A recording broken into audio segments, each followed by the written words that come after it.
So Melvin, because he's a smart kid, doesn't have school today for some reason. And he also knows that mom went to the store last night, so the house is packed with food. So being a smart kid, he posts on Facebook, come on over to my house and let's hang out for a while.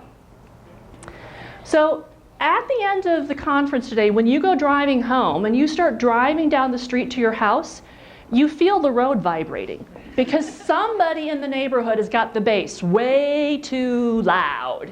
And you're thinking, oh, those neighbors, there they go again. And you turn the corner and you see your house behind cars all out in the road and up on your driveway, and some are even on your lawn. And there's people walking in and out of your house, you don't know who they are. And there's a number of kegs of beer out on your front lawn. And you see your beautiful boy Melvin there with a red Solo cup. And you walk up to him and you say, hi Melvin, sweetheart, how are you doing, baby? Oh, that ain't happening, huh? Would you even need to say anything to your son? Or just by looking at you, would he know that life as he knows it is over? He would know, okay? So for the rest of you, what do you think she has done from the time Melvin was a little guy until now that he's 14, that she just gives him a look and he knows, oh, I have messed up so badly? What has she probably done? Set expectations and held him accountable. So what's happened is she probably said, Melvin, if you do things over here, that's good. But if you do things over here, there are going to be consequences. And for whatever reason, when he chose to do things that she said don't do, she reinforced the consequences.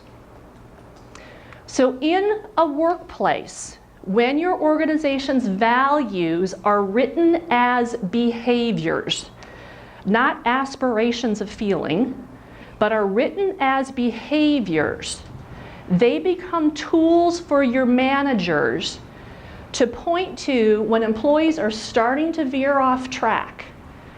And you can point to the values and say, do you think the way that you just spoke to your team member in the lobby in front of our customers is in line with our values? And that person's going to respond one of three ways. Yes, no, or no. Okay? If they say yes, they are, you say, well, you're wrong, and let me explain what this means. And you can clarify the expectation and give them a chance to realign their behavior. The power of this is the managers aren't making this stuff up. This is the organization's values that listen to this. As long as the employees agree to take a paycheck from your organization, by default, they're agreeing to abide by your organization's values. Because what would happen, ma'am, if one of Melvin's friends came to you and said, you know, my parents wouldn't care if we had a party at my house like this, what would you say to that friend? I'm Melvin's parents. I don't care what your parents do. You know what? Go home. Because my rules are my rules, right? So as long as the company says, look, if you want a paycheck from us, these are expected behaviors day in and day out, no questions asked. Here's how this helps you when you're onboarding. Show those to your possible new hires. And I promise you they're going to go, okay, whatever. Yeah, that sounds great. Woo! And they won't care until you start to refer to them and use them. Because there's typically not anything earth-shattering on them. It's just very clear.